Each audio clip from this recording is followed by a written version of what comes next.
ሚካኤል ኢየሱስ ነው የሚል ኮሜንት ጽፈ አየሁኝ። እንደዛ ብላችሁ እንደምታምኑ በደንብ አውቃለሁ።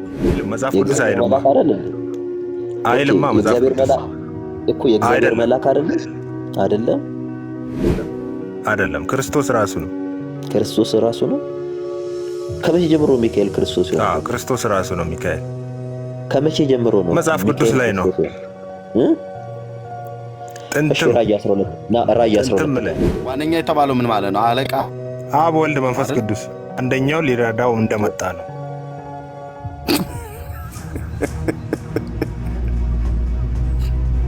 ነው መሳቅ አይደለም። እሺ ወረድ ብለህ አንብበው ከታች። በክርስቲያኖች ስደት የተፈጸመ ነው። 260 ቀን ክርስቲያኖች ሲሰደዱ ነበር። ሴቲቱ ማናት? ቤተ ክርስቲያን የተወለደበትን ዘመን ንገረኝ እያልክ ያለው እኔ ቤተክርስቲያን ጸነሰች ስላልከኝ መቼ ነው የጸነሰችው ቤተክርስቲያን? ሙረድ ከዚህ በኋላ እዚህ አትመጣም። ታች ወርደህ ቁጭ ብለህ ተማር። አንተ እንኳን ለማስተማር አይደለም ለመጠየቅም ራሱ እንኳን አልበቃም። ልካችሁ ይሄ ነው። አንዳንዶች ልካችሁ ሊነገር ይገባል።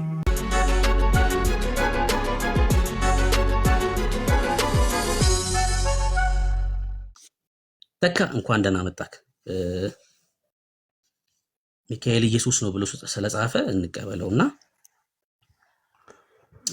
ከአድቬንቲስት ነህ ተካ? ሰላም ብያቸዋለሁ።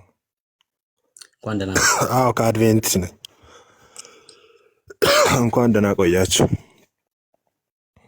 ይሰማል? ሚካኤል ኢየሱስ ትሰማለህ በደንብ። ሚካኤል ኢየሱስ ነው የሚል ኮሜንት ጽፈ አየሁኝ። እንደዛ ብላችሁ እንደምታምኑ በደንብ አውቃለሁኝ። አዎ ነኝ። እሺ አዎ ትክክል። የትኛው የእግዚአብሔር ቃል ነው ሚካኤል ኢየሱስ ነው ብሎ ያስተማረ? የትኛው ሐዋርያን ያስተማረ? የትኛው የቀደመው ነብይ ነው እንደዛ ብሎ ያስተማረ? እና ይሄ መጽሐፍ ቅዱስ ላይ ያለ ነገር ነው። አሁን አንተ መጽሐፍንት ላይ ያለውንም ስታስረዳ የእግዚአብሔር መልአክ የሚለው ያው እዛ ጋር ክርስቶስ መሆኑን በባህሪው እዛ ጋር አንብበው ተረድተዋል። የእግዚአብሔር መልአክ ይላል፣ ግን እግዚአብሔር ራሱ እንደሆነ ከባህሪው ተረድተዋል። ልክ እንደዛው ደግሞ ዳንኤል 12 ላይ ያለውን ሚካኤል የሚለው አምላካዊ ባህሪ ነው ወይስ እዛ ጋር የመልአክ ባህሪ ነው እያሳየ ያለ የሚለውን ዳንኤል 13 ላይ ያለው 10 ላይ ያለው ያንን በማንበብ መረዳት እንችላለን። እሺ አሁን መጽሐፍ እና ይሁዳ ላይ ያለውን በማንበብ ያ እሺ ሰምቻለሁ። አሁን አንድ ጥቅስ ላይ ቆመን እንድናወራ ስለፈለኩ ነው። መጽሐፍንት ላይ የእግዚአብሔር መልአክ የተባለው ሚካኤል ነው እያልከኝ ከሆነ ከዛ ክፍል ላይ ሚካኤል ስለመሆኑ አሳየኝ። ዳንኤል 12 ዳንኤል 12 እሺ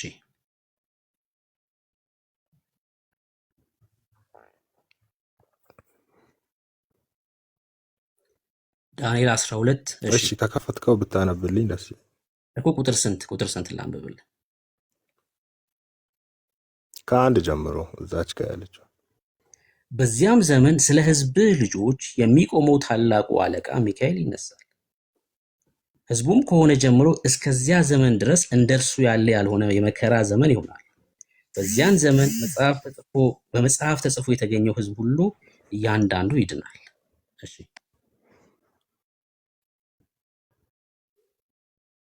ልቀጥል ወይስ? አሁን እዛ ጋር በመጽሐፉ እያለ ያለው የማን መጽሐፍ ነው? ምን ማለት ነው? የማን መጽሐፍ ነው ማለት?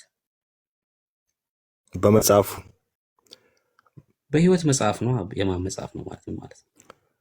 በዛን ቀን የህይወት መጽሐፍ የተባለው እዛ ጋር የሚካኤል መጽሐፍ ነው። አሳየኝ። የህይወት መጽሐፍ የሚካኤል መጽሐፍ ነው። በመጽሐፉ ተጽፎ የተገኙት እያንዳንዱ ቆይ መጀመሪያ ሚካኤል ኢየሱስ ነው የሚለውን አሳየኝ። በመጽሐፉ ይላል እኮ በደንብ አንብበው።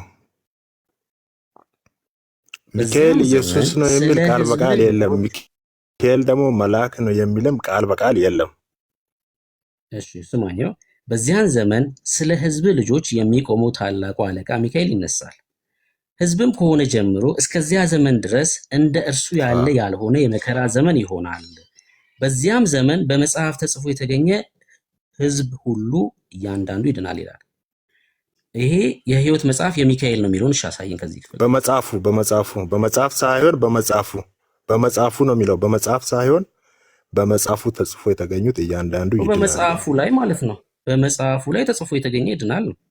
እዛ ጋር ስለ ሚካኤል እያወራ ስለሆነ ስለ መጨረሻው ዘመን ነው እያወራ። በመጨረሻው ዘመን ሚካኤል ወይም ኢየሱስ ራሱ እንደሚገለጥና በሱ መጽሐፍ ተጽፎ የተገኙት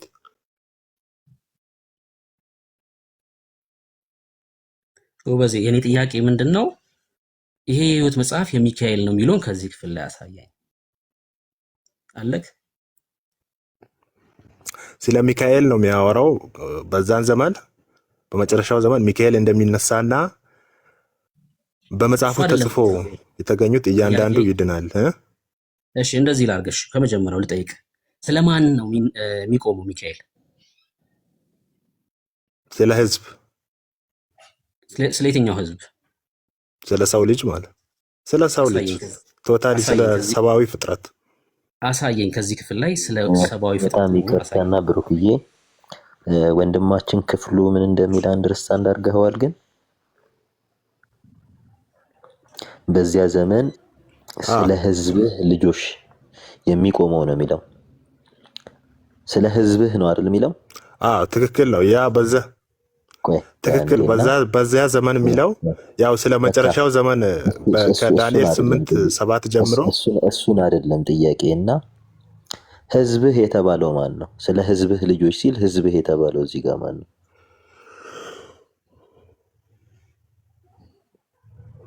ፖይንቱ እሱ ነው። በቃ ለዳንኤል ነው መልአኩ ገብርኤል እያወራ ያለው። ለዳንኤል ሳይሆን በጣም ክሊር እግረ መንገድ ድምፅ ላሰማ ብዬ ነው። ሰሙ ሻዬ እግረ መንገድ ድምፅ ላሰማ ብዬ ነው እንዳይዘጋ። ቀጥል ሰሙ። መጠየቅ ያለበት ወሳኝ ጥያቄ ነው የጠየቀው። ቀጥል ሰሙ።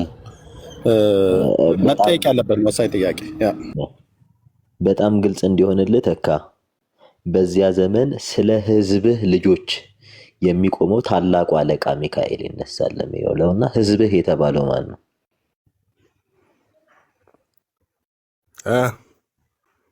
ህዝብህ የተባለው ማን ነው? ህዝብ የተባለው አሁን እዚህ ጋር ይሄን እሺ ልንገርህ። ህዝብ የተባለው አሁን ይሄን ቃል እያስተላለፈ ያለው መልአኩ ገብርኤል ነው ለዳንኤል ምርኮ ላይ ባሉበት ነው። ይሄ ስለ መጨረሻው ዘመን ነው የሚያወራው። ስለዚህ ለይተህ ለእስራኤል ነው የተባለው፣ ግን ምዕራፍ 12 ላይ ነው ለእስራኤል ብቻ ነው ብለህ ደግሞ ይሄን ፒክ አድርገህ መውሰድ አትችልም። እሱን አይደለም ጥያቄ። በዚያ ዘመን ስለ ህዝብህ ልጆች እየተባለ ነው እና ህዝብህ የተባለው ማን ነው? ገብርኤል ነው? ገብርኤል ነው ለዳንኤል እየነገረ ያለው። ለእስራኤላውያን ነው እኮ ህዝብ፣ የዳንኤል ህዝብ ነው። አሁን ገብርኤል ተናገረ እያልኩ አይደለም። በዚያን ዘመን ስለ ህዝብህ ልጆች እሱ ነው እኮ እየተናገረ ያለው ይሰማል። በዚያን ዘመን ስለ ህዝብህ ልጆች የሚቆመው ታላቁ አለቃ፣ ስለ ህዝብህ ልጆች የሚቆመው ታላቁ አለቃ ነው የሚለውና ህዝብህ የተባለው ማን ነው? እስራኤላውያን ናቸው። ህዝብ እስራኤልማ ህዝብ እኮ ነው። ህዝብህ የተባለለት ማን ነው? ዳንኤል። ህዝብ የተባለው እስራኤል ነው። ህዝብህ የተባለው ማን ነው? ዳንኤል ነው እኮ ህዝብ እያለ ያለው የዳንኤልን ህዝብ ነው እያለ ያለው ሳይሆን ህዝብህ የተባለው ማን ነው? ህዝብህ የተባለው አሁን ለምሳሌ ቤተሰብህ ብል ቤተሰብህ እያሉ ቤተሰብህ ተብሎ የተጠቀሰው ማን ነው ቢባል ተካ ትለኛለህ። አሁን እየጠየቅኩ ያለሁት ህዝብህ የተባለው ማን ነው? ዳንኤል ነው። ለዳንኤል ነው እኮ የተነገረው። ኦኬ ለዳንኤል ነው። እሺ ህዝብህ የተባለው ዳንኤል ነው። በደንብ ጥሩ፣ በጣም ጥሩ። አሁን እናነበዋለን። በዚያን ዘመን ስለ ህዝብህ ልጆች የሚቆመው ታላቁ አለቃ ሚካኤል ይነሳል። ህዝብም ይላል ከሆነ ጀምሮ እስከዚያ ዘመን ድረስ እንደ እርሱ ያለ ያልሆነ የመከራ ዘመን ይሆናልና። በደንብ የመከራ ዘመን ይሆናል። በዚያም ዘመን በመጽሐፉ ተጽፎ የተገኘው ህዝብህ ሁሉ እያንዳንዱ ይድናል ይላል። ቤቱ ዘመን ነው ህዝብህ የተባለው ዳንኤል በዚያን ዘመን እያለ ስለ ትንቢት እያወራ ነው። በመጨረሻው ዘመን ዳንኤል አለ እንዴ? በመጨረሻው ዘመን ህዝብህ እኮ እያለው ሜንሽን እያደረገለት ነው። በባቢሎን ምርኮ ላይ ባሉበት ነው እኮ ይሄንን መልአኩ ገብርኤል እያስተላለፈለት ያለው የመጨረሻ ዘመን ላይ የሚሆነውን። ዳንኤል በምርኮ ሳለ ነው ሲጀመር ትንቢተ ዳንኤል በምርኮ ሳለ የተጻፈ መጽሐፍ ነው። አሁን እየጠየቅኩ ያለሁት እኮ እዛ ላይ ያለ ነው እኮ ስለ መጨረሻው ዘመን ነው። በዚያ ዘመን ማለት እኮ ስለ መጨረሻው ዘመን ነው። ኦኬ፣ በመጨረሻው ዘመን የዳንኤል ህዝብ ነው እያልከኝ ነው?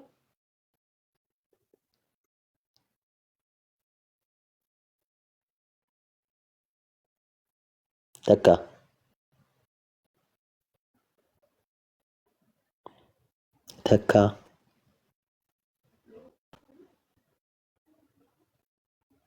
ኖ ሰብአዊ ፍጥረት ነው። ለዳንኤል ብቻ አይደለም ይህ ትንቢት የተገለጠው።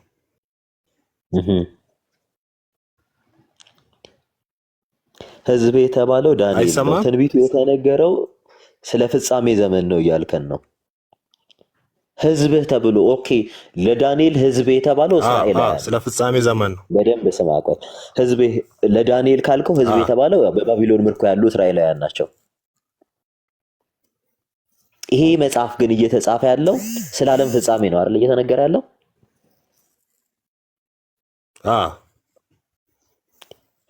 የዓለም ፍጻሜ ላይ የዳንኤል ህዝብ ነው እያልከን ነው። ዓለም ፍጻሜ ላይ የሚገለጠው ኖ አይደለም። አሁን ይኸውልህ ኢየሱስ ክርስቶስ ለእስራኤላውያን ብቻ አይደለም የመጣው። አሁን በእስራኤላውያን በኩል መጣ እንጂ ለእስራኤላውያን ብቻ አይደለም የመጣው። ይሄም የመጨረሻው ዘመን ለእስራኤላውያን ብቻ አይደለም።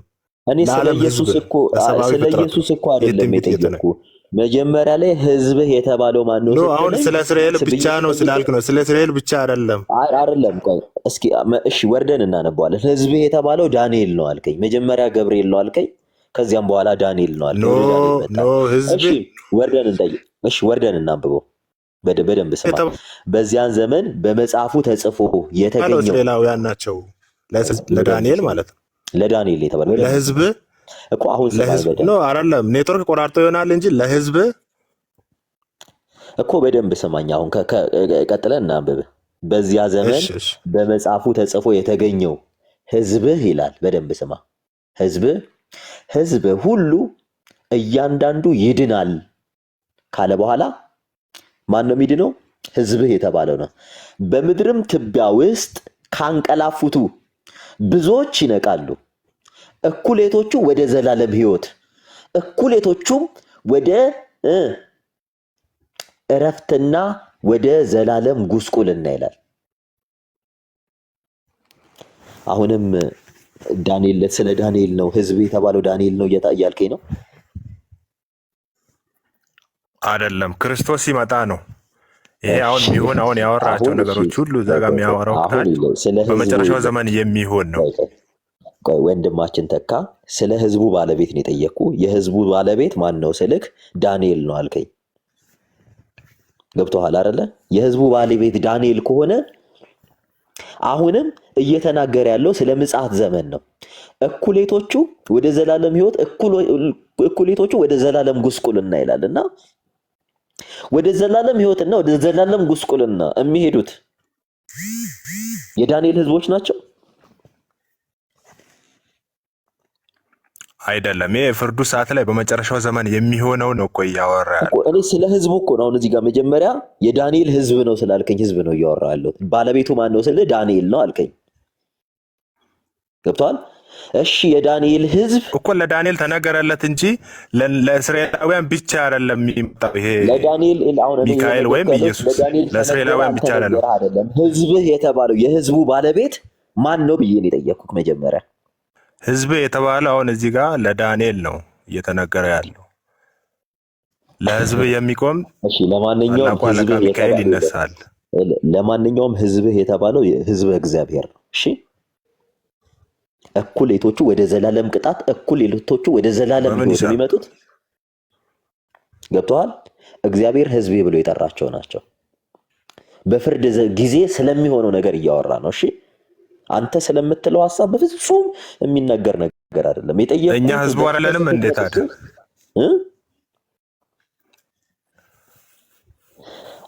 እኛ ህዝቡ አይደለንም እኮ የእግዚአብሔር ሕዝብ ነን አይደል? ታዲያ በቃ የእግዚአብሔር ሕዝብ ከሆነን ያው ከላይ ያለው በዚያ ዘመን ስለ ሕዝብህ ልጆች የሚቆመው ሲል ስለ እግዚአብሔር ሕዝብ እየተናገረ ነው። ታላቁ አለቃ ሚካኤል ይነሳል ያለው። ስለዚህ ክርስቶስ ነው በዛ ዘመን የሚቆመው፣ ስለ ሕዝብ የሚቆመው በመጨረሻው ዘመን ክርስቶስ ራሱ ነው እንጂ የሚቆመው መልአክ አይደለም። ክርስቶስ ለፍርድ ነው የሚመጣው ወይንስ ሊሞግት ነው የሚመጣው? ለፍርድ። ታዲያ መቆም ለምን አስፈለገ? በሕይወት መጽሐፉ ተጽፎ የተገኙት እያንዳንዱ ይድናሉ ተባለ እኮ። የሕይወት መጽሐፍ ደግሞ የክርስቶስ መጽሐፍ እንጂ የመልአክ መጽሐፍ አይደለም። ተካ ክርስቶስ መቆም አያስፈልገውም። በፍርድ ወንበር ተቀምጦ ለምን የሕይወት መጽሐፍ እያለ እኮ ነው። የሕይወት መጽሐፍ የመልአክ ሳይሆን የክርስቶስ ነው የሕይወት መጽሐፍ። ተካ ሚካኤል ማለት እኮ ምንም ማለት እኮ አይደለም ወይ እግዚአብሔር ክርስቶስ የሚልከው መልአክ ማለት እኮ ነው። ሌላ ነገር አለ አይልም። መጽሐፍ ቅዱስ አይልም አይልም። መጽሐፍ ቅዱስ እኮ የእግዚአብሔር መልአክ አይደለም አይደለም። ክርስቶስ ራሱ ነው። ክርስቶስ ራሱ ነው። ከመቼ ጀምሮ ሚካኤል ክርስቶስ ይሆናል? ክርስቶስ ራሱ ነው ሚካኤል። ከመቼ ጀምሮ ነው? መጽሐፍ ቅዱስ ላይ ነው።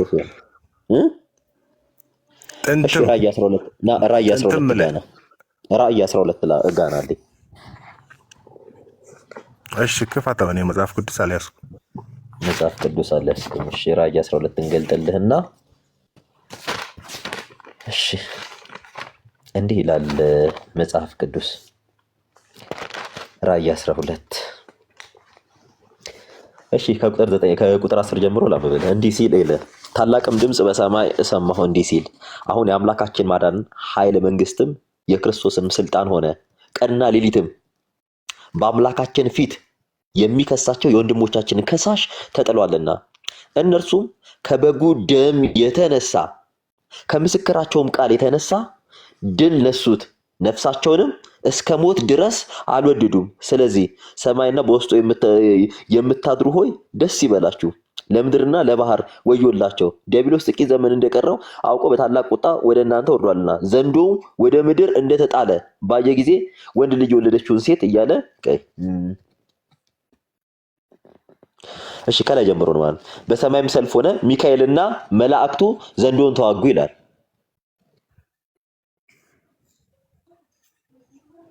እዚህ ጋር ዘንዶውን የተዋጉት ሚካኤል የተባለው ኢየሱስ ነው።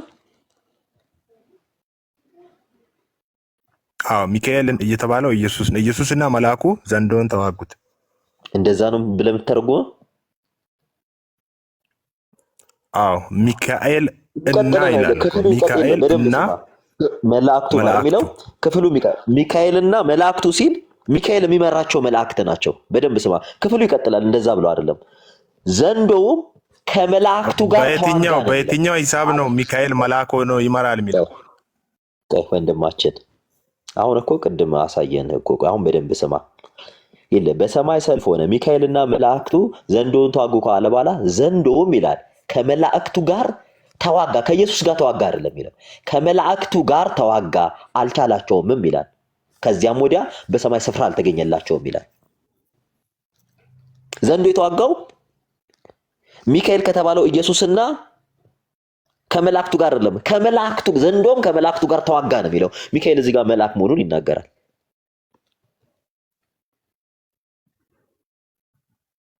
አይናገርም። ይሄው ዘንዶም ከመላእክቱ ጋር ተዋጋ እኮ ነው ቀጥሎ የሚለው። ይሄው 4 ነጥብ ያደርግና ዘንዶም ይላል ከመላእክቱ ጋር አይናገርም። እሱ ጋር አይናገርም። ይኸውልህ ሚካኤል እኮ ቆይ መጽሐፍ ቅዱስ ይዛል ሚካኤል እና መላእክቱ ከዛ ዘንዶውና መላእክቱ አሁን መጽሐፍ ቅዱስ አልያዝኩም ቦታውን ስለማውቀው ዘንዶውም ዘንዶውና መላእክቱ አይደለም ይላል። ቆይ ሚካኤል እና መላእክቱ እና ዘንዶውምና መላእክቱ አይልም። እንደዛ እንዲህ ይላል። ይቀጥልና ዘንዶውም ከመላእክቱ ጋር ተዋጋ አልቻላቸውም ነው የሚለው። ከዚያም ወዲያ በሰማይ ስፍራ እኮ አልተገኘለትም ተዋጋ ይላል። አልተቻላቸውም እና ሚካኤልና መልአኩ ነው የሚለው። እሱ እኮ ከላይ ጨረስ ነው። ስለዚህ አሁን እዚህ ጋር ሚካኤል መልአክ ስለመሆኑ የሚያሳይ ነገር የለውም። እዚህ ጋር እሺ፣ አንተ አሁን አልገባም። እሺ ሚካኤልና መልአኩ ይላል እንጂ መልአኩን ለይቶታል። እንትን አላለም። ቆይ ይሁዳ መልእክት ጋር እንምጣ። እሺ የይሁዳ መልእክት ጋር እንግዲህ እዚህ እኔ ያህል አብራርተንልህ ካልገባ የይሁዳ እሺ፣ ያዕቆብ ወንድም የይሁዳ መልእክት ግልጽ እንዲሆንልህ ነው። እንዲህ ይላል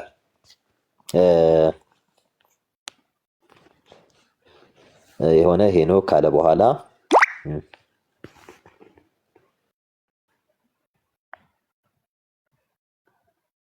በደንብ ስማ።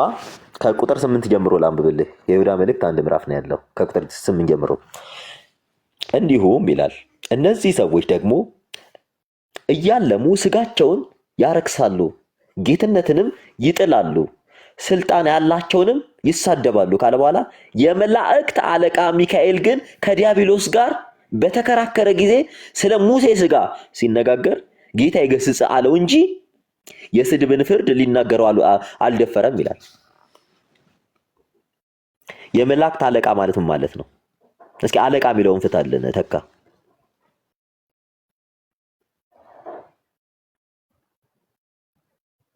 ተካ። ኦኬ ተካ ወርዷል። በቃ ይቅርታ እሳት ያስኩባችሁ። አይ ችግር የለውም። ሰሙሻ ማን ነው? ከየት ቤተ እምነት ነው ግን? ከኦንጂሰስ ነው? እሺ ዳጊ አድቬንቲስት ነው። አይ እኔ ፍርሃቴ መሰለኝ ዛሬ ላይ ቶሎ ይህን ነገር ምላሽ ካልሰጠና ካላስተማር ናቸው እና ሚካኤልን ኢየሱስ ካሉ ነገ ደግሞ ገብርኤልን መንፈስ ቅዱስ ሊሉ ይችላሉ እና ቶሎ እርማት መስጠት አለብን። ቀጥሉ። ኦኬ ሜሴጅ አይተሃል ዳጊ? ሜሴጅ እስቲ በውስጥ እሺ ኤርብዬ ሶሪ ስማው ሜሴጅ ነው። ቴንኪው ሰሙሻ ተባረክ። ኔትወርክን ያስወርደው ወይስ አረ ነው? ከቻለ ቢመጣ ጥሩ ነው። ሌሎች ካላችሁም አድቬንቲስት የሆናችሁ ሰዎች መምጣት ትችላላችሁ። ተባረኩ። ብርክዬ ቀጥሉ። ዳንኤል ቤካም አላችሁ። ቢኒ ብርኬ ወንድምነት ቤቱን ምሩት። ወጣሽ? እሺ ወጣ እኮ ተካ ነው ሰምሻ ሲይዘው ወጣ። ተካ ወጣ። ያው ትምህርታቸው እንዳልኩ ነው። ምንም መሰረት የሌለው ትምህርት ነው እና አደገኛም ትምህርት ጭምር ነው እና ከቻልክ ምናልባት ኔትወርኩ ሊሆን ስለሚችል ተካ ተመልሰ መምጣት ትችላለህ። እሺ ኔትወርክ ተመልሰ መምጣት ትችላለህ። ይሁዳ ላይ ራእይ ላይ ሲወስደውም ቆመ፣ ይሁዳም ላይ ሲወስደው ወጣ። እዛው ዳንኤል ላይ ራሱ እኮ መንቀሳቀስ አይችልም ልጁ አይደል? ዳንኤል ራሱ ምዕራፍ 12 ላይ 12ም 10ም እኮ አሁን ለምሳሌ ከአለቆች አንዱ ነው የሚለው ከሚካኤል ውጭ ሌሎች አለቆች አሉ ማለት ነው። ብቸኛ አይደለም ሚካኤል በአለቅነት፣ ከሱም ውጭ ሌሎች አለቆች አሉ እና ሌሎች አለቆች መንፈስ ቅዱስ አብ እያለ ካልቀጠለ በስተቀር ማለት ነው። ወንድማችን ተካ ከቻልክ ተመለስ። ኦርቶዶክስ መግባት ትችላላችሁ። በተነሳው ርዕስ ላይ ማውራት እንችላለን። ሰሙ ተባረክ። ዳኒ ይቀጥል። አይ ተሳስቶ አይደለም። እሺ የአድቬንቲስቶች ትምህርት ነው። እሺ የአድቬንቲስቶች ትምህርት ነው። ተሳስቶ አይደለም። እሺ ተካ መጥቷል። ልኬልሃለሁ፣ ና ተቀበልና ግባ።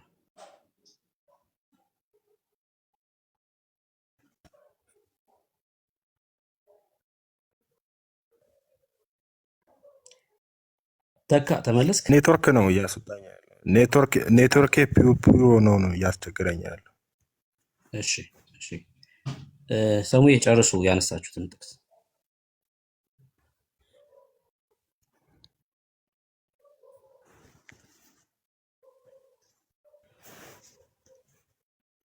አይ ቲንክ ቢዚ ነው መሰለኝ።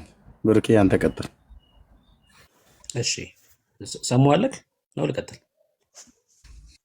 እሺ ከኔ ጋር እንቀጥል። እዛው ይሁዳ ላይ የተነሳውን ጥቅስ ማለት ነው። እሺ የመላእክት ሁለት ጥያቄ ነው እዚህ ይሁዳ ላይ ማነሳልህ፣ በደንብ ስማኝ።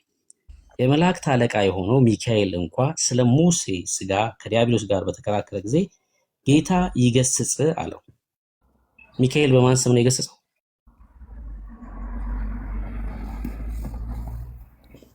በጌታ ስም።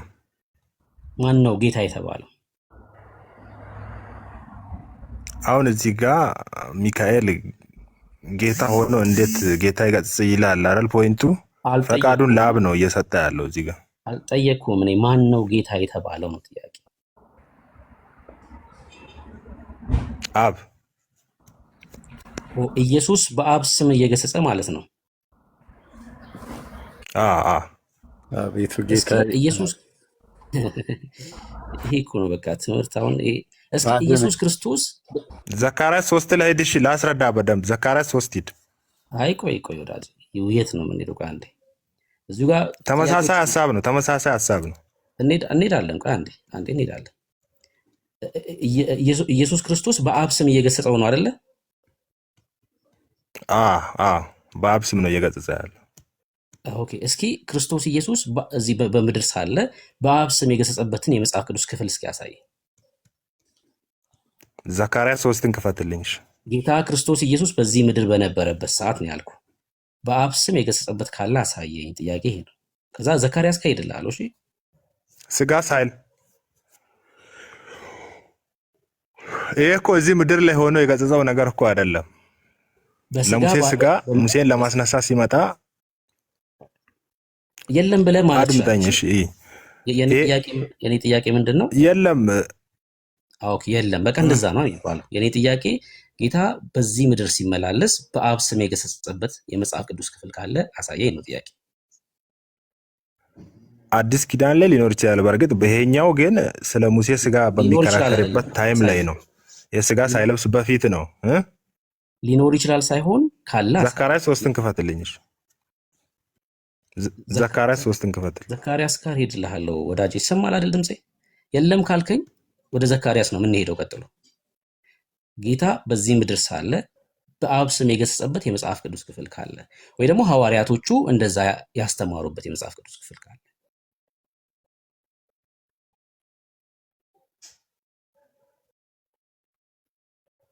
እሱን አዲስ ኪዳን ላይ አሁን እርግጠኛ አይደለሁም።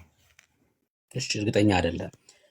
እዚሁ ክፍል ላይ ለአብ ሲጸልይ ነበር። ክርስቶስ በስጋ ወራት እኮ ለአብም ሲጸልይ ነበር። እሱ ጥያቄ አይደለም፣ አልጠየኩም። እሱ ለአብ ጸልዩዋል አልጸለይም አይደለም። በአብ ስም የገሰጸበት ካለ ነው ጥያቄ። ለአብማ ጸልዩዋል፣ ወደ አብ ጸልዩዋል፣ ምንም ጥያቄ የለውም። ሁለተኛ ጥያቄ፣ ከሚካኤል ውጭ ሌላ አለቃ አለ ወይስ የለም? እዚሁ ይሁዳ ላይ ላሳይ ስለፈለግኩ ነው። መልአክ ሌላ አለቃ አለ ወይስ የለም? መልአክ ማለት ነው። መልአክ የለም አለ ወንድማችን። የመልአክ አለቃ ግን ሚካኤል ነው እኮ። ሌላ አለቃ አለ ወይ ከሚካኤል ውጭ መልአክ ሆኖ ነው ጥያቄ። መልአክ ሆኖ አለቃ የለም። የመልአክ አለቃ ራሱ ኢየሱስ ነው እኮ እያልኩ ያለሁት። የለም ማለት መልአክ ተብሎ አለቃ የለም። እሺ የለም። ይሁዳ 1:6 ፖስት አድርጉልኝ። ከዛ እኔ ደግሞ እዚህ ጋር አነብልሃለሁ፣ እነሱ ከታች ፖስት ያደርጉልሃል። መኖሪያቸውንም የተዉትን እንጂ የራሳቸውን አለቅነት ያልጠበቁትን መላእክት በዘላለም እስራት ከጨለማ በታች እስከ ታላቁ ቀን ፍርድ ድረስ ጠብቋቸዋል ይላል። እዚህ ክፍል ላይ አለቅነታቸውን ያልጠበቁትን መላእክት እግዚአብሔር ለፍርድ ቀን እንደጠበቃቸው ይናገራል። እነዚህ አለቆች እነማን ናቸው? የወደቁት መላእክት ናቸው፣ ዲያብሎስን ጨምሮ። ከሚካኤል ውጭ ሌሎች አለቆች ነበሩ ማለት ነው። የመላእክት አለቆች ነበሩ ማለት ነው። ኖ እንደዛ አይደለም። ለአንብብላ ኖ ከምትል አለቅነት የራሳቸውን አለቅነት ያልጠበቁትን ይላል። ያው አለቆች እንደነበሩ ግን ባለመጠበቃቸው ምክንያት ለፍርድ ቀን እንደጠበቃቸው ይናገራል። እና እነዚህ ለፍርድ ቀን የተጠበቁት አለቅነታቸውን ያልጠበቁት መላእክቶች እነማን ናቸው? ዲያብሎስ አልከኝ። ከሚካኤል ውጭ ሌላ አለቃ አለ ማለት ነው። እሱ ሲፈጠርም ዲያብሎስ ክሩቤል ሆኖ ነው የተፈጠረው። ያው አልጠየኩም። እኔ አለቅነቱን ስምና ያንን ደግሞ እኔ አልጠየኩም። እንደዛ ጥያቄ ይሄ እነዚህ አለቆች ላስረዳሽ። ጥያቄ ምንድነው? እነዚህ አለቆች ከሚካኤል ውጭ የሆኑ መላእክቶች ናቸው ወይስ አይደለም ነው?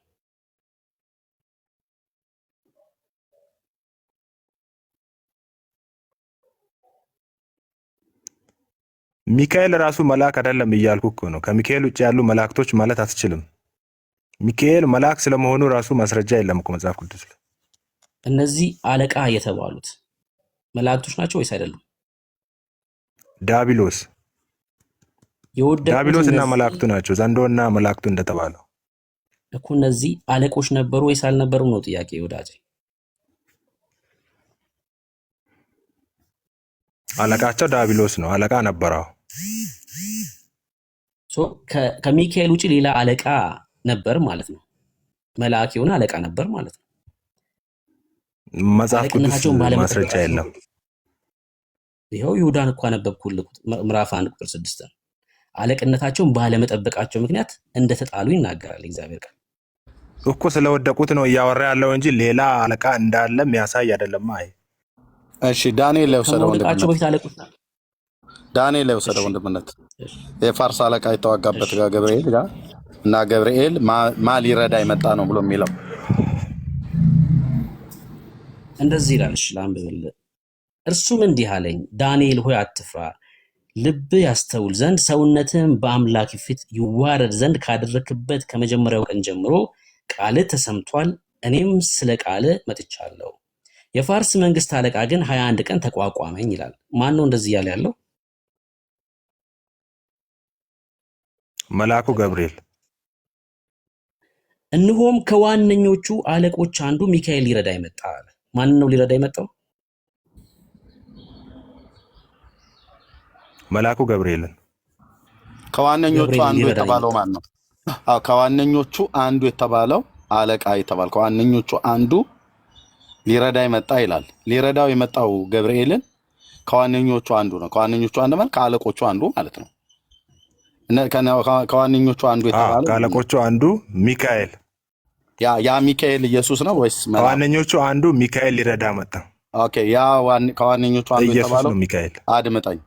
ከዋነኞቹ አንዱ የተባለው ኢየሱስ ነው አይደል?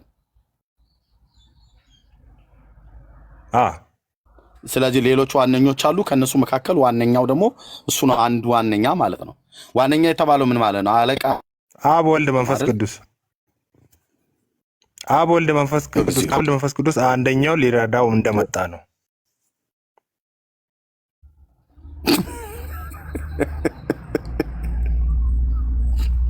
ኖ መሳቅ አይደለም። እሺ ወረድ ብለህ አንብበው ከታች። ሚዩት አድርግ። እሺ ወረድ ብለህ አንብበው። ሚዩት አድርገህ ኦልሬዲ ወርደሃል። አንተ ምን ነው ወርድ ብዬ ማነበር ብሩኬ እዚሁ ጋር ቆመህ እንደገና ጥያቄ ጠይቀው እንዲገባው ነው ከእንቅልፉ እንዲነቃ። ልብ በሉ እዚህ ያላችሁ ከዋነኞቹ አንዱ ማለት ቀጥል ብሩኬ። መጽሐፋቸው እንዲህ ነው የሚለው። ኤርሜ ልጁ የመለሰው ነው መጽሐፋቸው የሚለው። ቅድም ስናገር የነበረው ያው መጽሐፉን ስላነበብኩት ነው። መጽሐፋቸው ራሱ አብ ወልድ መንፈስ ቅዱስ ነው የሚለው ልክ ልጁ እንደመለሰው ማለት ነው። እዚህ ክፍል ላይ ዋነኞቹ የተባሉት አብ ወልድ መንፈስ ቅዱስ ብሎ ነው የሚያስተምሩት ማለት ነው። እና በጣም አደገኛ ትምህርት ማለት ነው። እሺ ከዋነኞቹ አንዱ የተባለው ሚካኤል ነው አይደለ? ሚካኤል ነው ተካ።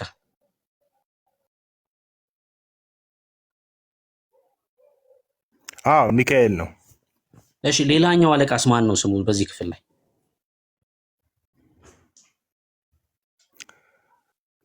አሁን ይኸውልህ ከሶስቱ አካላት አንዱ ነው ሚካኤል አሁን ሊረዳው የመጣው እና መጨረሻ ላይ ደግሞ እኮ አንደኛው ማን ነው? አንደኛው ስሙ ማን ነው? በዚህ ክፍል ላይ ዋነኛ የተባለው ሌላኛው ስሙ ማን ነው?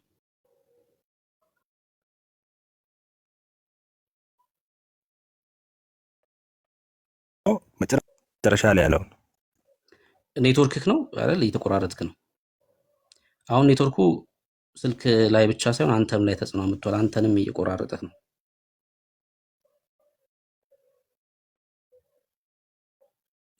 ተካ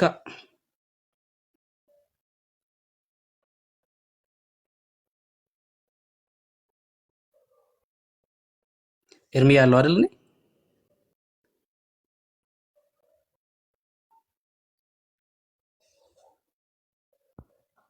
ትሰማለህ ብሩኬ? የጠፋው እሱ ነው። እሺ ተነካው በዛው። ቀጥል ዳኒ።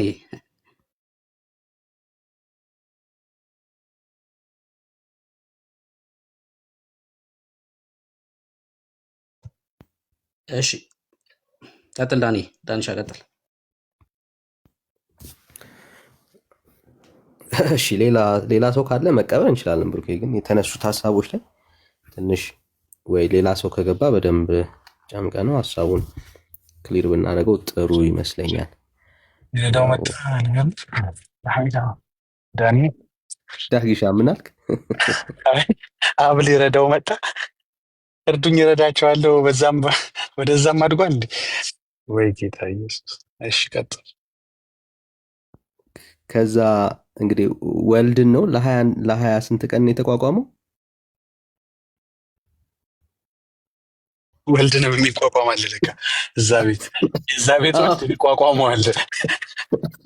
ለሀያ ምናምን ቀን ለሀያ አንድ ቀን እዛ ቤት ወልድ ተቋቋመ።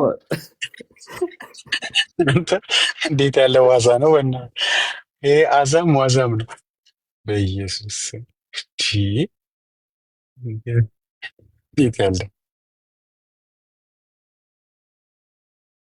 ባይዘ ጆቫ ዊትነስም እንደዚህ ነው የሚያምኑትና ሚካኤል ነው ብለው ነው የሚያምኑት።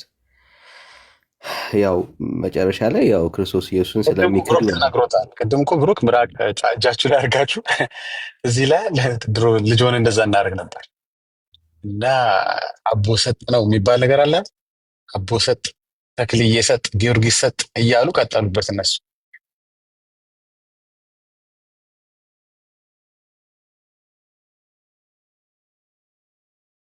እሺ ሌላ ኦርቶዶክሳዊ ያለ እንግዲህ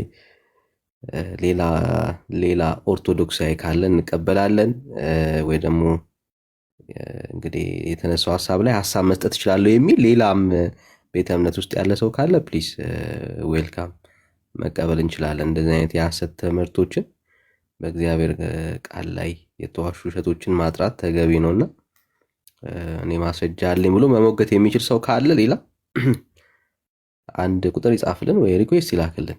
ጋይስ ወገኖች እምነታችሁን ማታፍሩበት ካላችሁ ማለት ነው።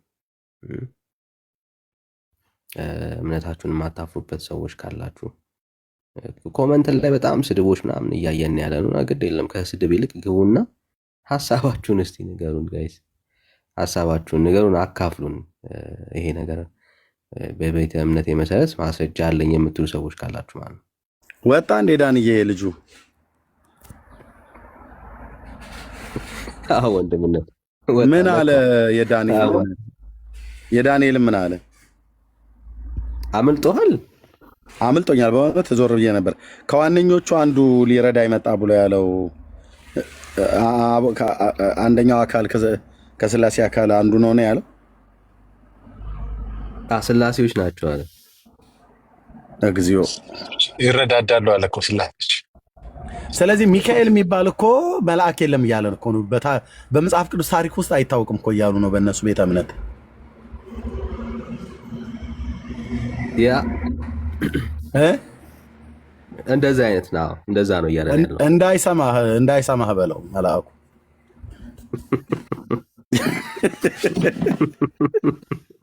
ኤግዚስት አያደርግም እኮ እያለን ነው።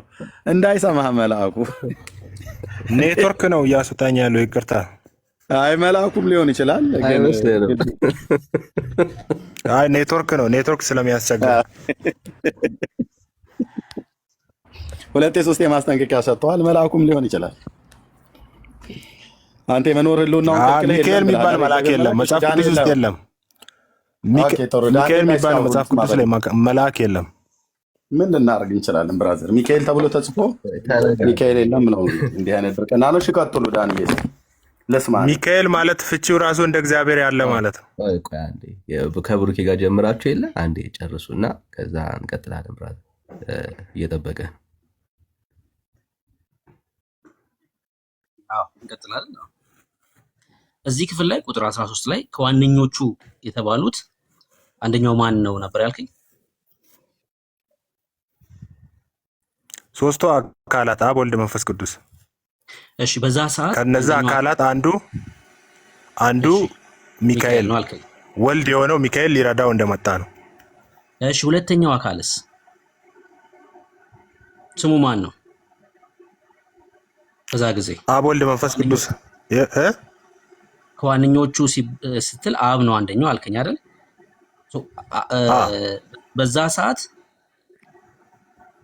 ሊረዳው የመጣው ሚካኤል ነው ብለኸኛል። ሁለተኛው አካልስ ማን ነው ስሙ? ሁለተኛው እዛ ጋር የተጠቀሰ ነገር አለ። ሁለተኛ ሊረዳው እንደመጣ የተጠቀሰ እኮ ሁለተኛ ሊረዳው የመጣ የተጠቀሰ ነገር አለ። ሚካኤል ሊረዳው እንደመጣ ነው የተጠቀሰው። ኦፍ ኮርስ አዎ፣ የጠየቅኩን አልሰማኝም። አየህ፣ ሁለተኛው አካልስ ማን ነው ነው ጥያቄ። ስሙ ማን ነው ከዋነኞቹ ስለሚል ሁለተኛው አካል ስሙ ማን ነው ነው ጥያቄ። እዚህ ጋር ዋነኞቹ የተባሉት አብ፣ ወልድ፣ መንፈስ ቅዱስ ነው። ከነዛ አንዱ ነው ሊረዳው የመጣው። ከነዛ አካላት አንዱ ነው።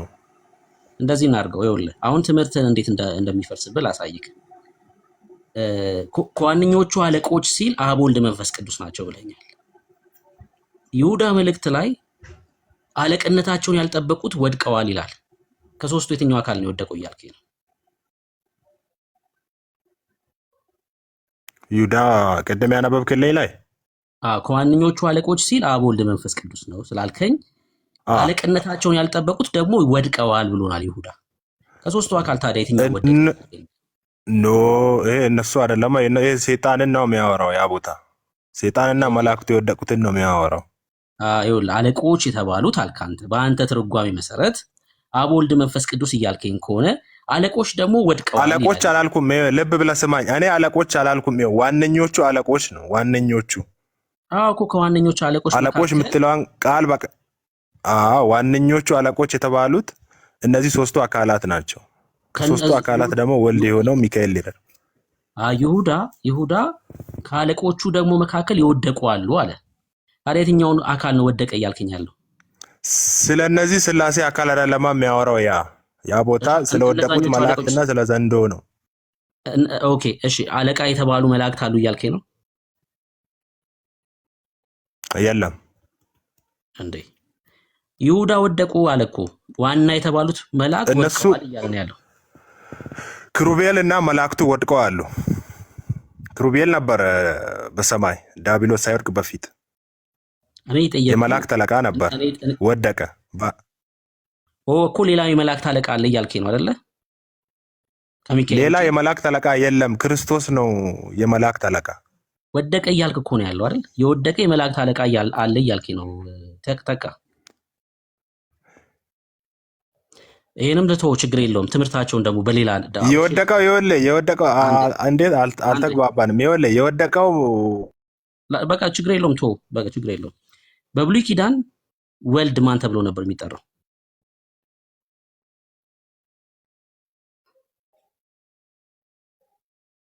ተካ በላ እየጠበቅን እኮ ነው። ተካ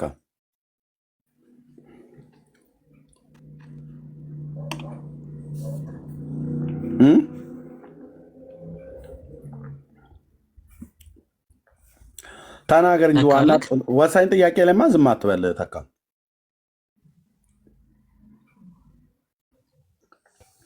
አረ ኔትወርኩ አይደለም፣ ይኸው በሙሉ ፉል ነው የሚያሳየው፣ ቀይ እንኳን አያሳየው። ቀጥል ብሩኬ፣ እንዳትለቀው። በብሉይ ኪዳን ወልድ አልነበረም እንዳይል እንጂ ችግር የለም። አዎ ቀይ አንድም አያበራም ለእኔ።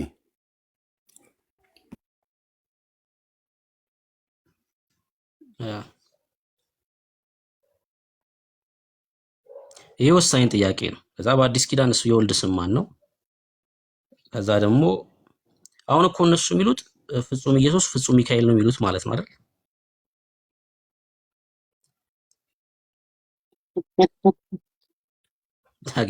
በነገራችን ላይ ማን ነው ፍጹም ሰው ፍጹም መልአክ እንዳለ ታውቃለህ ዳጊ? በጌታ ምን አመጣብን ብሩክ? ላሳይ። ፍጹም ሰው በጣም ነገርየው ለነገሩ እውነትህን እኮ በጣም እየተለጠጠ የሚሄድ በጣም ወደ ትልቅ ስህተት ትምህርት ውስጥ የሚጨምር እንትን ነው እኮ ነው ታውቃለህ። ጫፏን አንዴ ስላስያዟቸው ማቆሚያ ወደ ሌለው ስህተት ትምህርት የሚከት ነገር እኮ ነው። ማቆሚያ የሌለው በኢየሱስ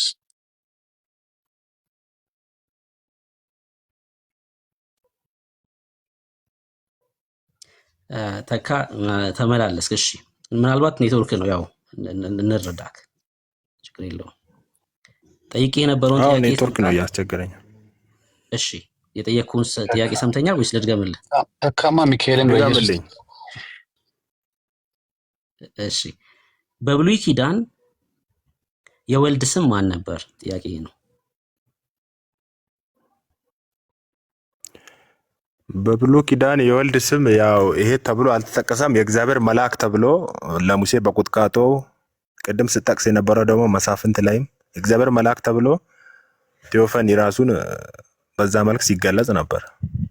የእግዚአብሔር መልአክ ተብሎ በብሉይ ኪዳን ወልድ ስም አልነበረውም ማለት ነው? አልነበረውም።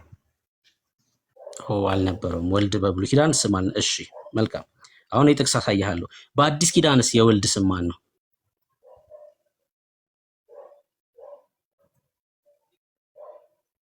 ኢየሱስ ነው። መልካም።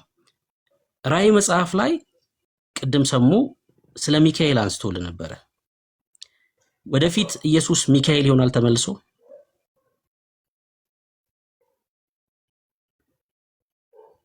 ነው እንጂ መጀመሪያም ነው። ወደፊት የሚሆን ሳይሆን መጀመሪያም ነው። በአዲስ ኪዳን ኢየሱስ ነው የወልድ መጠሪያው አልከኝ። አዎ ፐርሰን አካላቸው አንድ ነው። ሚካኤልም ወልድም ኢየሱስም አንድ አካል ነው። እኔ ስለ አካል ሳይሆን ስለ መጠሪያ ነው እየጠየኩ ያለሁት። ወልድም አንድ ፐርሰን መሆኑን እኮ ስሙ እንጂ አሁን አማኑኤል እንደሚባለው ሚካኤል ይባላል። አይ እኔ በአዲስ ኪዳን የወልድ መጠሪያ ኢየሱስ ነው ብለኛል አይደል? መልካም። ራእይ መጽሐፍ ምዕራፍ 12 ላይ ሚካኤል ብሎ በድጋሚ ያነሳል። ወልድ ኢየሱስ ከሆነ በአዲስ ኪዳን መጽሐፍቶቻችን ላይ በሙሉ ስለ ወልድ ሲያወራ ኢየሱስ ብሎ ነው የሚጠራው። በራእይ መጽሐፍም ጭምር እንደዛው ማለት ነው።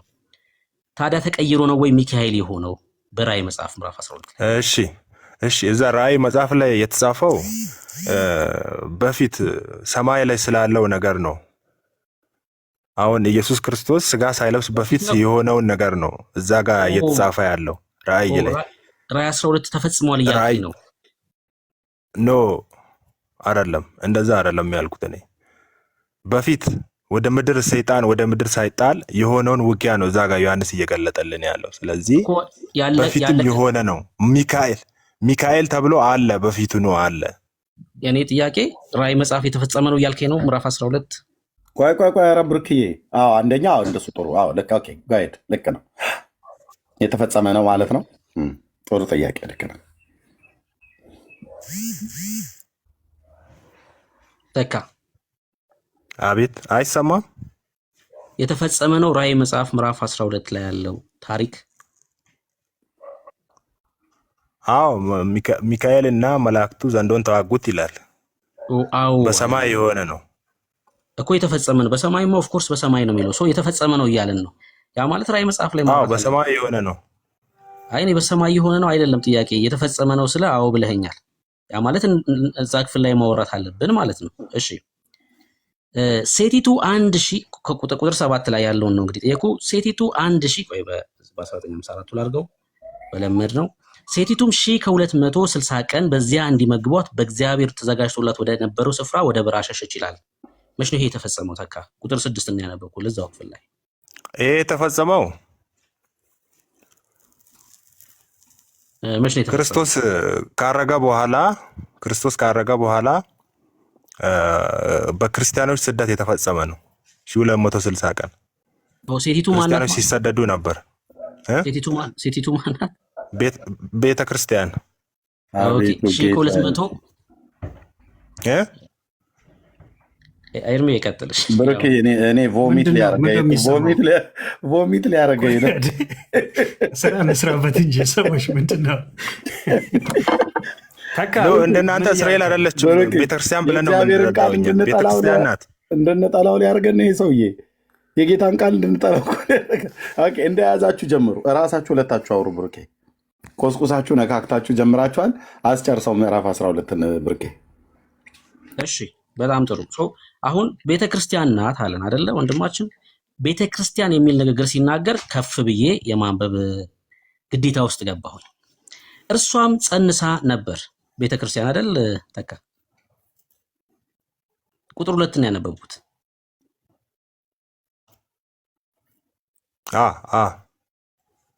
ቤተ ክርስቲያን መቼ ነው የጸነሰችው? ማንን የጸነሰችው? ማን ነው? ቤተ ክርስቲያን አሁን ቤተ ክርስቲያን ስንል አሁን እዚህ ጋር የተጸነሰው ክርስቶስ ነው። እሺ ቆይ ከአይሁድ ወገን ቆይ የተጸነሰው ማንን የጸነሰችው? መቼ ነው የጸነሰችው ነው ጥያቄ። የመጀመሪያው ቤተክርስቲያን መቼ ነው የጸነሰችው? ብሩኬ ሶሪ ካልተጻፈልህ ግን ከባድ ነውና በትልቁ ልጻፈው አይደል? ወንድምነት ጻፍ። ወንድምነት ይጻፍ። ይሄ በጣም ምርጥ እኮ የሆነ ትምህርት እኮ ነው በእውነት በጣም ወሳኝ ነው መጻፍ። አንድ ሰው እንዳይተኛ ይሄን ትምህርት እየሰማ የሚተኛ ሰው ካለ በእውነት አወግዛለሁ። እንቅልፍ የሚያባርር ነው። እንቅልፍ የሚያመጣ ትምህርት ሳይሆን ይሄ እንቅልፍ የሚያባርር ትምህርት ነው። እሺ የጸነሰችዋ ቤተክርስቲያንች ነው አይደል ያለው? አጸናሹንና እንዴት እንዳጸነሳትም ጠይቀንኛል ብርኪ። በጣም ብዙ ጥያቄ ነው ያለ።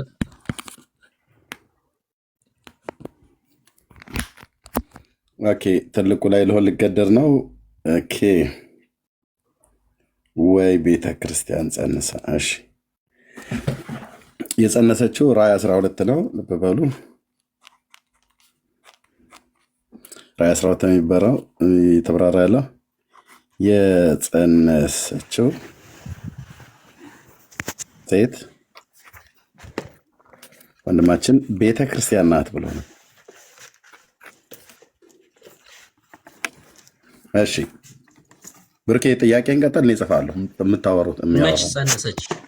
ጥያቄው መቼ ጸነሰች ቤተ ክርስቲያን? እሺ ወንድማችን መልስ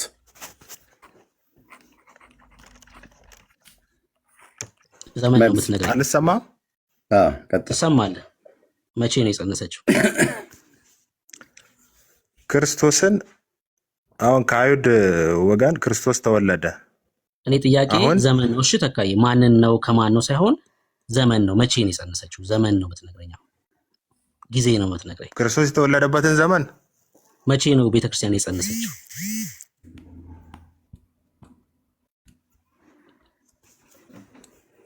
ክርስቶስ የተወለደበትን ዘመን ንገረኝ እያልክ ያለው?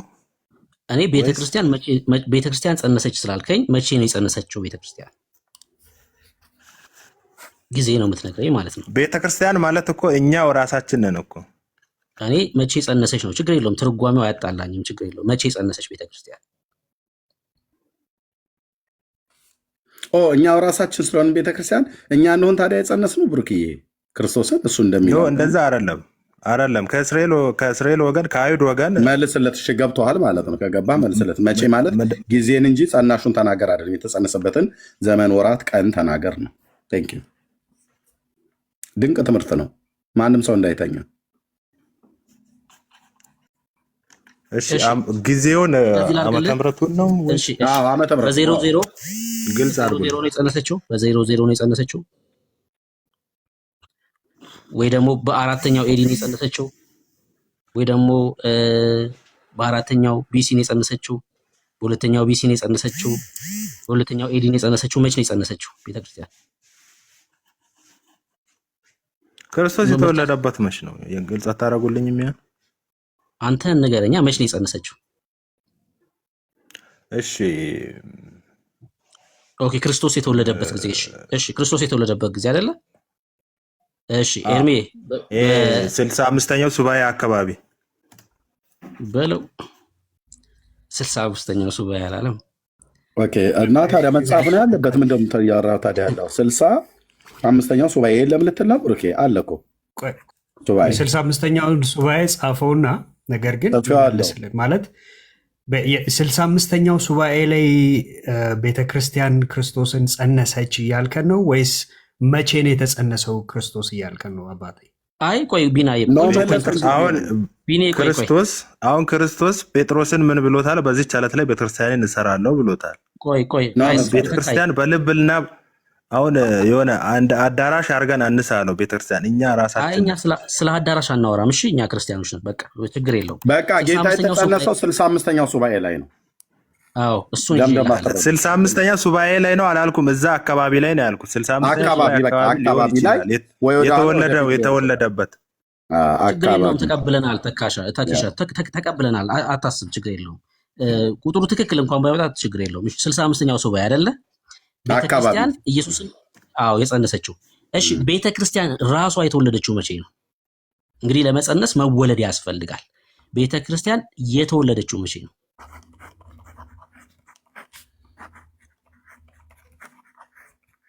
መቼ ነው ቤተክርስቲያን የተወለደችው? ቤተክርስቲያን የተወለደችው ነበረች መጀመሪያውኑ በአንተና በሴቲቱ መሀል ጠላትነትን አውጃለሁ ሲል ቤተክርስቲያን መቼ ነው እኮ እንደነበረች ንገረኝ። ነው። መቼ ዘፍጥረት መቼ ላይ እኮ መቼ? ዘፍጥረት ላይ ዘፍጥረት ቀድሞ ነበረች። ዘፍጥረት ላይ ቤተክርስቲያን ዘፍጥረት ላይ ነው። እስኪ ያሳየን ከቃሉ ላይ ቤተክርስቲያን ዘፍጥረት ላይ መኖሩን አሳየን። እሺ እኔ ግን አሁን ተኝቼ ነው ያለው። ወይ ባይብል ክፈት የምትሉኝ ከሆነ እንዴ እንዴ በስንቱ መተኛትማ እንቅልፍ ላይ እንዳለህማ በደንብ ነው የሚናገረው። መተኛትን በደንብ የተኛ ሰው እውቀት እንደሆነ በደንብ ያስታውቃል። የነቃ ሰው ኤርሜ እውቀት ግን እኔ ደግሞ አንድ ጥቅስ ደግሞ ልንገርህ። እንደዚህ ፕሮቮክ እያረከኝ እኔ ምኑ ነው ፕሮቮክ ማድረግ? ተኝተሃል። የተኛ ሰው እውቀት ነው ያልኩ እና ይሄ የነቃ ሰው እውቀት ነው እንዴ? ኖ አንተ የሰውን ቤተ እምነት እንደዚህ ማለት አትችልም። የነቃ ሰው እውቀት አይደለም። ተኝተሃል እኮ ነው ብዬ የምልህ። ይኸው በ67 እኔ አሁን እምነቴን የራሴን እምነት ነው እኔ እየነገርኩ ወዳጄ እኮ የራስን እምነት ነው እየነገርከን ያለው። የተኛ ሰው እውቀት ነው እየነገርከን ያለው። የነቃ ሰው እውቀት አይደለም እያልኩ ነው ያለሁት። ምክንያቱም እንደዛ ማለት አትችልማ። እችላለሁ፣ መብት አለኝ። እንደ የመናገር መብት ላይማ አንተ አትችልም ትችላለህ ብለህ ስላልክ አሁን እኔ እናንተን ሃይማኖት ባወራ ደስ ላይል ይችላል። እንደዛ ማለት እኔ ምንም ሃይማኖት ላይ አላወራሁም። አንተ ላይ ነህ። የተኛ ሰው ንግግር ነው የምትናገረው፣ የነቃ ሰው ንግግር አይደለም። ምክንያቱም ቤተክርስቲያን ማነው ቤተክርስቲያን ክርስቶስን የጸነሰችው በ65ኛው ሱባኤ አካባቢ ነው ብለኛል። 65ኛው ሱባኤ እንግዲህ በእስራኤል ካላንደር ስለሆነ ተነግረኛለህ። በየትኛው የይሁዳ ነገስታት ዘመን ወይ በእስራኤል ነገስታት ዘመን እንደሆነ እሱኑ ገና ታብራራለህ። ብሩኬ ለምን እንዳለፈ እሱም ላይ ጥያቄ እያጫረብኝ ነው ብሩኬ ራሱ ማለት ነው። 65ኛው ሱባኤ በየትኛው ዘመን ላይ ነው ተፈጻሚ የሆነው? በእስራኤል ስንት ሱባኤዎች አሉ? ብሩኬ ይሄም መጠየቅ አለበት። ኦኬ ግን ቆይ ልጁ እየተነሳ ስለሆነ ከተኛበት አሁን ተነስቶ መጽሐፍ ቅዱስ ከፍቶ ሊያሳየን ስለሆነ እንጠብቀው። በጣም የሚገርም ትምህርት ውስጥ እና ቤተክርስቲያን መቼ ነው የተወለደችው? ምንም የተወለደችበት የሚባል ጊዜ የለም። ዘፍጥረት ላይ ነበረች ብሎናል። ይህንን ሰናፍጭ የመሰለ ትምህርት ትታችሁ እሱ ተኝቶ እኛ ቆመን ነው የምንሰማው። አየህ፣ የተኛ ሰው ትምህርት ነው። እኔ ሰውን አተኙ ላለው እሱ ተኝቶልሃል። በስጋም በመንፈስም ነው ለጥ ያለው። ብርቅ ቀጥሉ፣ እየጻፍኩ ነው። እሱ ጥቅስ ከሌለው እኔ ጥቅስ አለኝ የምጠይቀው ብዙ አለኝ። ያዕቆብ 1:18 ክፈትልኝ እርምዬ፣ ጥያቄ ልጠይቀው። ከዛ እሱ ደግሞ ይሄን ጥቅስ ያሳየናል እስኪነሳ ድረስ። እሺ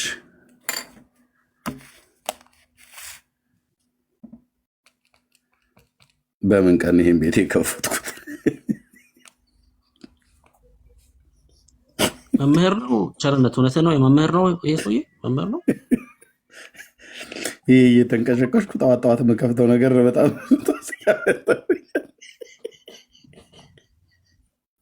በፍጥረት ታሪክ ሰምቼ የማላውቀውን ብሩክ እንዲህ አይነት ጡስ ሰብስበህ ታመጣብኛል።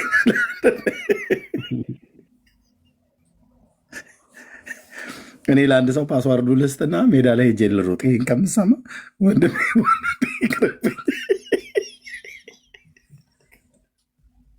አቤቱ ቅዱስ ሚካኤል ሰይፍህን አታነሳም ወይ? በዚህ ቀን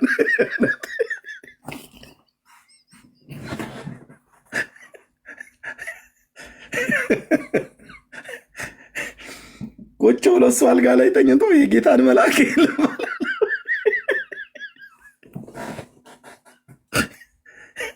እኔማ ተማርኩ አይደለም እየምለው ተማረርኩ። ቮሚት ሊያደርገኝ እኮ ነው የቀረው። ምን አልነህ ግን ተካ በመድኃኒዓለም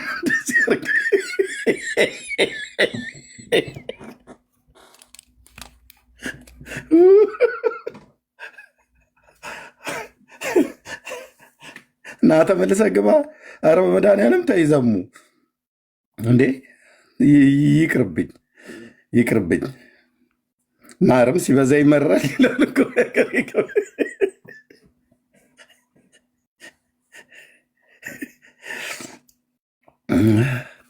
እኔ ግን የኦርቶዶክስ መልአኮች ሲመጡ ይቀስፋሉ ብላ ስትል ነበር። በዚህ ቀን ነበር መቅሰፍት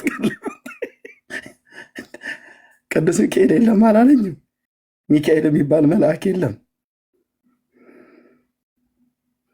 አቤቱ ጌታዬ።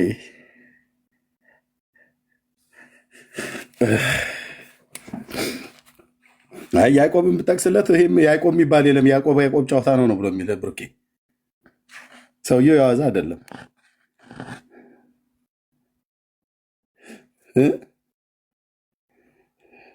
ኤርሚ የዘፍጥረት መጽሐፍ 3 ላይ እኮ ቤተክርስቲያን ትወልዳለች ካለን አብርሃም ከመጠራቱ በፊት ቤተክርስቲያን ነበረች እያለ እኮ ነው ይዘው እና ታዲያ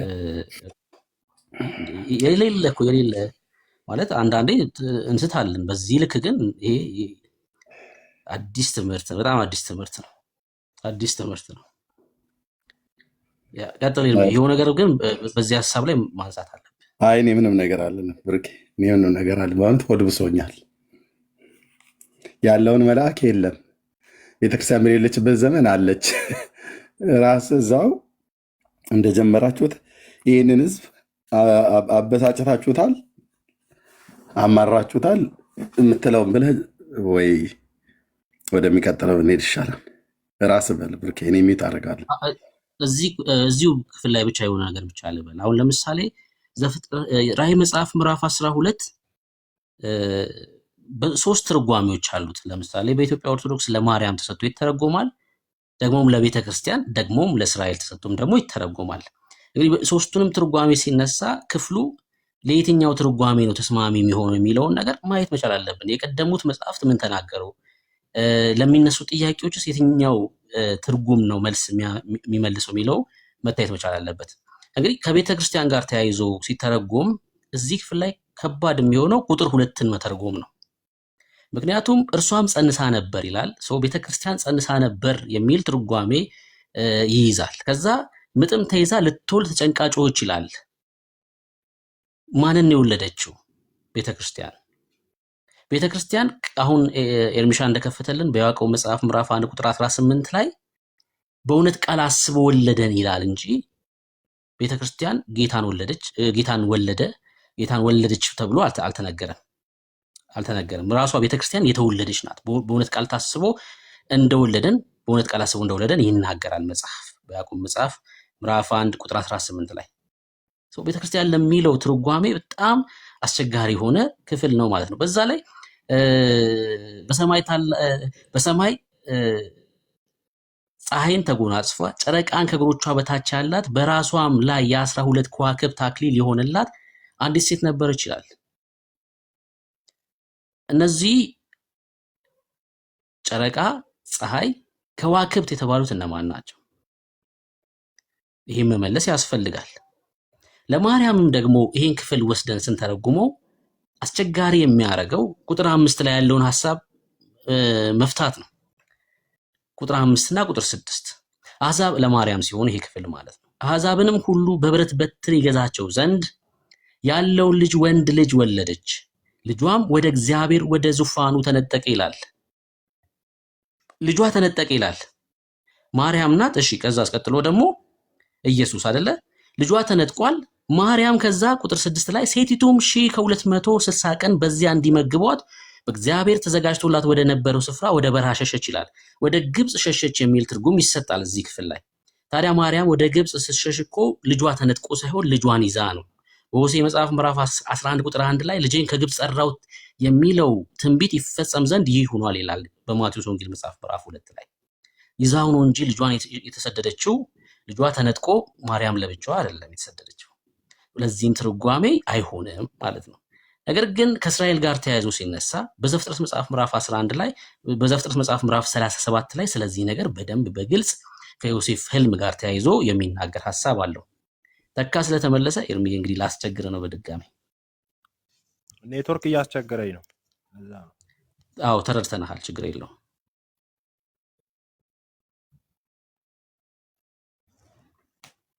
ኔትወርኩም አንዳንዴ እንደዚህ ያስተንፍሳል እንጂ ትንፋሽ ቋጣ ምንድነው ማለት እንደዚህ ደረጋቴ እንትን ብለኝማ ይከብዳል። እንደዚህ ማውራት የለም። በተረጋጋ መንፈስ ነው ማውራት። አንተን አይደለም የተናገርኩት።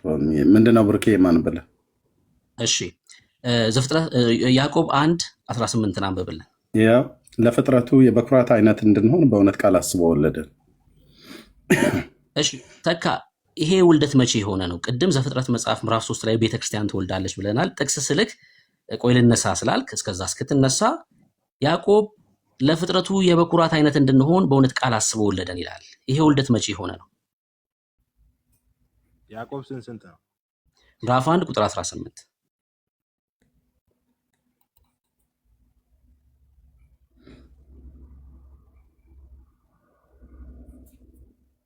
ይሄ ስለ ቤተክርስቲያን ነው እንደሚያወራው ታዲያ? አይ ደስ ላለ ትርጓሜ ስለማን ነው የሚያወራው? ንገረን አንተ፣ ችግር የለውም። ቤተክርስቲያንም በለው ምንም በለው ንገረን አንተ። እና መቼ የሆነ ውልደት ነው? ቤተክርስቲያን ካልሆነ ደግሞ የምን ውልደት እንደሆነም ንገረን።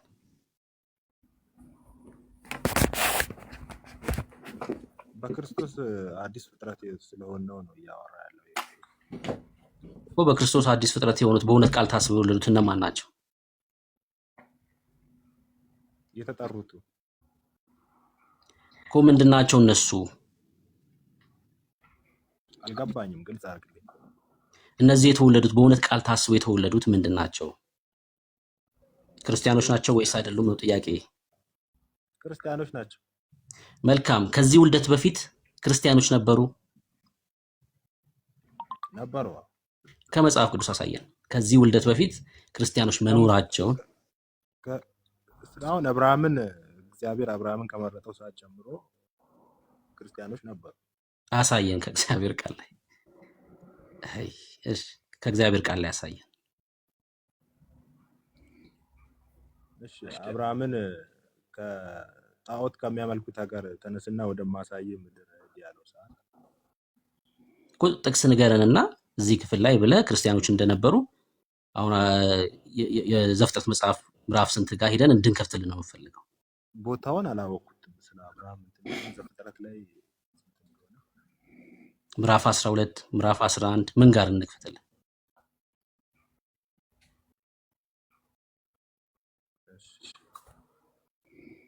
ምዕራፍ 10 የምታውቀው ከሆነ አንተ በከፍትልህ ምን ችግር አለ? አይ እኔ ቤተክርስቲያን አለች የሚል እኮ ይኸው እኮ አሁን ስለ አብርሃም የሚያወሩትን ክፍሎች ነገር ማለት እኮ በአጭሩ ቤተክርስቲያን ማለት እኮ የተጠሩት ማለት እኮ አቋ አሳየኝ። ቤተክርስቲያን ነው ተጠርተው የወጡ ማለት። ስለዚህ ተጠርተው የወጣው አብርሃም አንዱ ነው። የክርስትና ወይም ጅማሮ በርሱ ነው እኮ። አሳየና ከእግዚአብሔር ቃል ላይ አሳየን። ስለ አብርሃም ታሪክ እያወራሁልህ እኮ ጥቅሱን ንገረን እኮ ነው ያልኩት። ተካ አይሰማም። ቦታውን አላወኩም ማለት ታዲያ በምን እንተባበረ? ቦታውን ካላወቅ አወቅ በከፍተልኝ ሞር አሪፍ ነው። እሺ ክርስቶስ ኢየሱስ በማቴዎስ ወንጌል መጽሐፍ ምዕራፍ 16 ላይ አንዴ ላንብብልህና ልጠይቅህ። እንደዚህ ይላል፣ እናንተስ እኔን ማን እንደሆንኩ ትላላችሁ አላቸው። ስምዖን ጴጥሮስም መልሶ አንተ ክርስቶስ የሕያው እግዚአብሔር ልጅ ነህ አለው። ኢየሱስም መልሶ እንዲህ አለው፣ የዮና ልጅ ስምዖን ሆይ በሰማያት ያለው አባቴ እንጂ ሥጋና ደም ይህን አልገለጠልም እና ብፁዕ ነህ። እኔም እልሃለሁ አንተ ጴጥሮስ ነህ፣ በዚህች ዓለት ላይ ቤተ ክርስቲያንን እሰራለሁ አለ፣ የገሃነምም ደጆች አይችሏትም። ከዚህ የቤተ ክርስቲያን ምስረታ በፊት ሌላ ቤተ ክርስቲያን ነበር? አሁን ቤተ ክርስቲያን ማለት ራሱ ነበር ወይ ነው ጥያቄ ወዳጄ። ነበር ወይ? ነበሩ እኮ አሳየን። ከእግዚአብሔር ነበሩ እያልክ ስለሆነ አሳየን ከእግዚአብሔር ቃል ላይ በጥቅስ። ይሄው አብርሃምን ጠራው እኮ እግዚአብሔር። ወዳጄ እኔ አብርሃምን አልጠራውም አላልኩም። ጥቅስ ንገረንና ይኸው እዚህ ክፍል ላይ ቤተክርስቲያን ነበር፣ ጌታ ራሱ እመሰርታለሁ እያለ።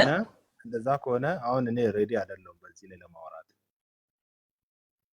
ሬዲ ስትሆን ነው መምጣት ያለብህ ወዳጄ። በቃ እንደዛ ሬዲ ስላልሆንኩ አሁን እኔ ቦታውን ከፈትልኝ ካልከኝ እኔ አሁን ተንጭን ያለው እንዳልከፍት እንዴት እናምናለን ታዲያ? የአንተ ሀሳብ መጽሐፍ ቅዱሳዊ መሆኑን ልታሳየን ነው የሚገባው። አሁን ነገሩ ተንጠልጥሎ ወደኋላ መጣ እንጂ ቅድም ስለ ሚካኤል እያወራን ባለንበት ነው ወደኋላ የመጣው እንጂ አሁን አኮ ያ ራእይ 12 ላይ የተፈጸመ ነው ስላልከኝ አለመፈጸሙን እያሳየሁህ ነው ያለሁት። አለመፈጸሙን ማለት የተፈጸመ ነው። ያ 1260 ቀንም የተፈጸመ ነው። እሺ፣ መቼ የተፈጸመ ነው እሱ? ከ538 ጀምሮ የተፈጸመ ነው። ከመቼ? 538 ምንድነው ማስረጃ? 538 ማለት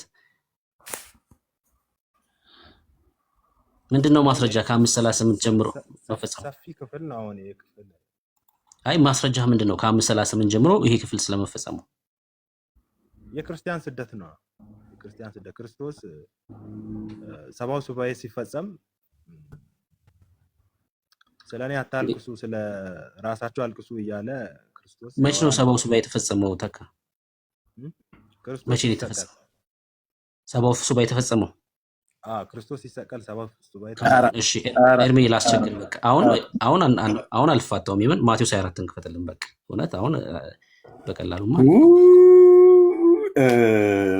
ሰው በዚህ ነው ያለ ክራስን ለማሰደብ አንተ ትመጣለህ። አንተ አታፍርም እንዴ? በእውነት አሁን በቃ አሁን ነው ብርኪ ሰባው ሱባኤ የተፈጸመ ነው። በል አሁን ስርዓት ያዝ። ምን አይነት ህዝብ ነው በክርስቶስ? ምን አይነት እውርነት ብትመታ ነው በዚህ ነው ያለ? የእግዚአብሔርን ቃል እንኳን ሳታነብ ዝም ብለህ በቃ ትዘባርቃለህ አይደል? በቃ ወይ ገስት ዛሬ ነው መሰለኝ የገባው። ዝም ብሎ ማውራት ይሄ የምድሪቱ ቁጥር 1 መሀይም ነው። ቁጥር 1 ያላነበበ እንዱ ከእናቱ ማህፀን የወጣ መሀይም ማለት ነው። ይቅርታ አድርጉልኝ። ምንም ስድብ ልቀበላችሁ። ሚዩት አድርግ።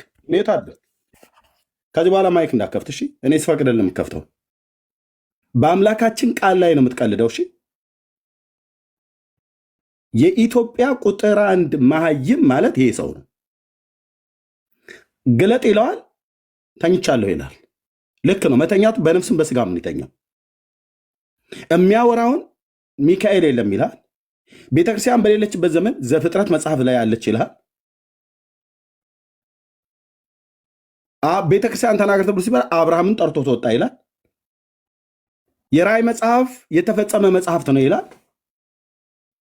አሁን ለዚህ ምን ማቴዎስ 24ን ጠቅስለታል ወንድምነት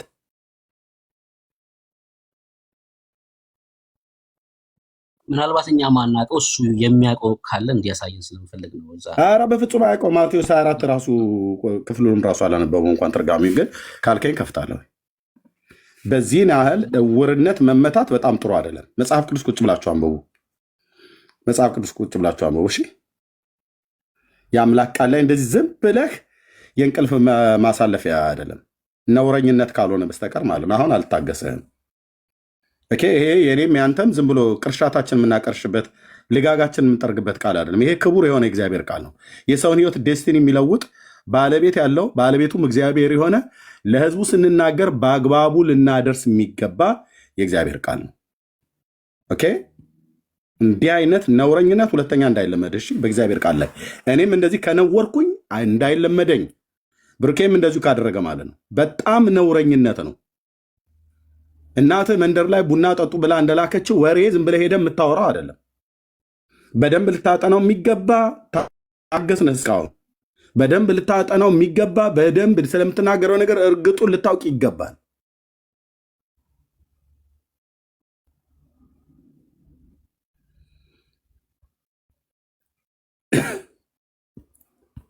ይሄ የምድሪቱ እውር በምድሪቱ ላይ ያለ የመሀይምነት መንፈስ ነው ላይ የተጠናወተው። እሺ እንደዚህ አይባልም። እሺ የእግዚአብሔርን ቃል ነው። ከፈለክ እዛው በተኛበት ብርድ ልብስ ውስጥ ተጠቅለተኛ ውረድና ከዚህ ማለት ነው። ሁለተኛ ከዚህ በኋላ በእግዚአብሔር ቃል ላይ እኔ ፊት እንዳትቀልድ። እሺ ብልግና ይባላል። ኦኬ አላዋቂነት ብልግና ይባላል። በባህላችን እንኳን ሲነገር የተጻፈን ቃል እየካድክ እንደፈለግ የምታወራው አይደለም። እንደውም ውረድ ከዚህ በኋላ እዚህ አትመጣም። ታች ወርደህ ቁጭ ብለህ ተማር። አንተ እንኳን ለማስተማር አይደለም ለመጠየቅም ራሱ እንኳን አልበቃም። ልካችሁ ይሄ ነው። አንዳንዶች ልካችሁ ሊነገር ይገባል። ስንቱን የረገጠው ወንድሞች እናቶች፣ ደግሞ እንደሚያቅሰው ነው። አላቅም ብሎ አይልም፣ እንደሚያቅሰው ነው የሚከራከረው።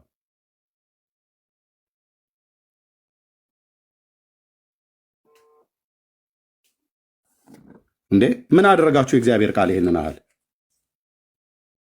እግዚአብሔር ምንድን ነው ያደረገው?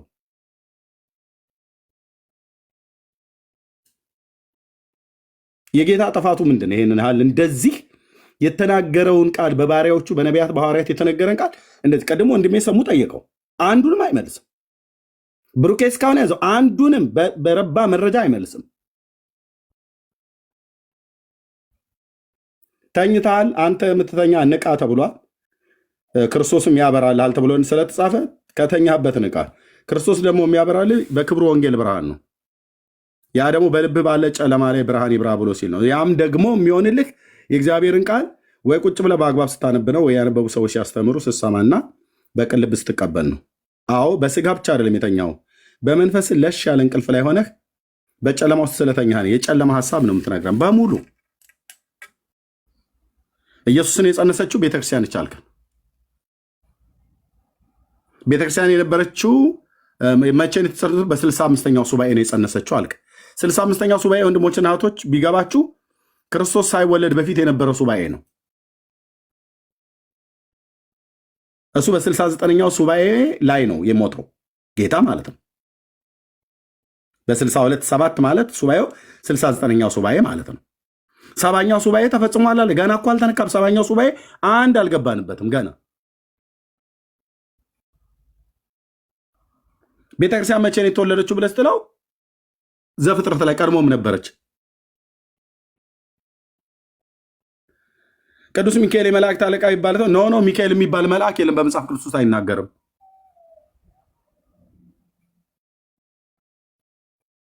የምድሪቱ ጨለማ እላው ላይ ያጠላበት ሰው ማለት ነው። ሰይጣን ባላዋቂነት በእውርነት የመታው ሰው ማለት። ደግመህ እንዳትልክ ብራዘር። እሺ እዚህ ለዚህ ቤት ውይይት አይደለም ለጥያቄ እንኳን የማትመጠን ሰው እታች ሆነ ስማ። ቴንኪው ብሩኬ፣ የምትለው ነገር ካለ ቀጥል። አሁን ስቄ አላልፍም። ቤተክርስቲያን ላይ ስትመጣ ስቄ አላልፍም። የመልአኩንም ዝም ብዬ ስቄ ያለፍኩትኝ እንደው አላዋቂነት ምናልባት አንዳንዴ እንደዚህ ይገጥማል ብሎ በሚል ነው። እስካሁን ድረስ ረጅም ሰዓት አወራ። አንድ የረባ በመጽሐፍ ቅዱስ ጠቅሶ ያወራ የለም። እንዲህ አይነቱን አንታገስም። ቴንኪው